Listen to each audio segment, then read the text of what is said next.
এই মুহূর্তে ক্যাম্পাসে আছেন সহকর্মী সৈয়দ তামিম মাহমুদ।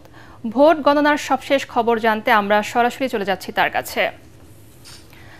তামিম, আপনি তো সকাল থেকে ক্যাম্পাসের ভোট কেন্দ্রগুলোর খবর সংগ্রহ করছেন, তো ভোট গণনা এবং ফলাফল নিয়ে সবশেষ কি তথ্য আপনার কাছে আছে আমাদেরকে জানান।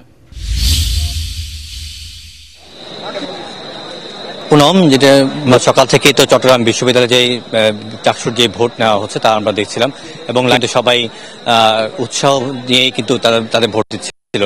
আমরা নির্বাচন কমিশনের সাথে কথা বলে যেটি জেনেছি, এখন পর্যন্ত তারা যেটি বলছে 60 থেকে 70% মতো ভোট কাস্টিং হয়েছে এবং পাঁচটি অনুষদে কিন্তু এই ভোট গণনা চলছে এবং আমরা কিছুক্ষণ মানে 6টার পরে কিন্তু বেশ কয়েকটি সংগঠন, আমরা যদি নাম উল্লেখ করি, শিবির সমর্থিত প্যানেল কিন্তু তাদের অভিযোগ জানিয়েছে। তারা বলছে যে বিবিএ ফ্যাকাল্টিতে একটি সরাসরি এর জন্য অভিযোগ করছে এবং ছাত্র দলের পক্ষ থেকেও কিন্তু শিবিরের প্রতি একটি অভিযোগ করা হয়েছে।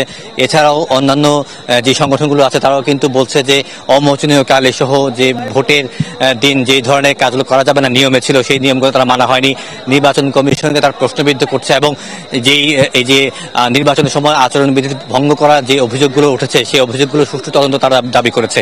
এছাড়াও শিবির প্যানেল থেকে কিন্তু বলা হচ্ছে যে ডাকসু বা জাকসুর মধ্যে যে ধরনের ভোট গণনার সময় যে অনেক সময় ব্যয় করা হয়েছে, এই ধরনের সময় ব্যয় যেন এই চাকসু নির্বাচনে করানো হয়, তাহলে কিন্তু ভোটে প্রভাব বিস্তারের একটা আশঙ্কা থাকে।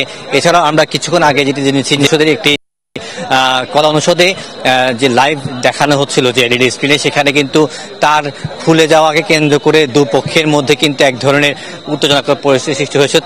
তবে পরিবেশ শান্ত করতে কিন্তু পুলিশ পরিস্থিতি নিয়ন্ত্রণে আনে।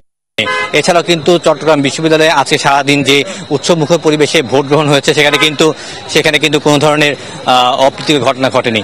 এই ছিল আমার কাছে চট্টগ্রাম বিশ্ববিদ্যালয় থেকে সবশেষ সংবাদ। পুনম। তামিম, আপনাকে ধন্যবাদ।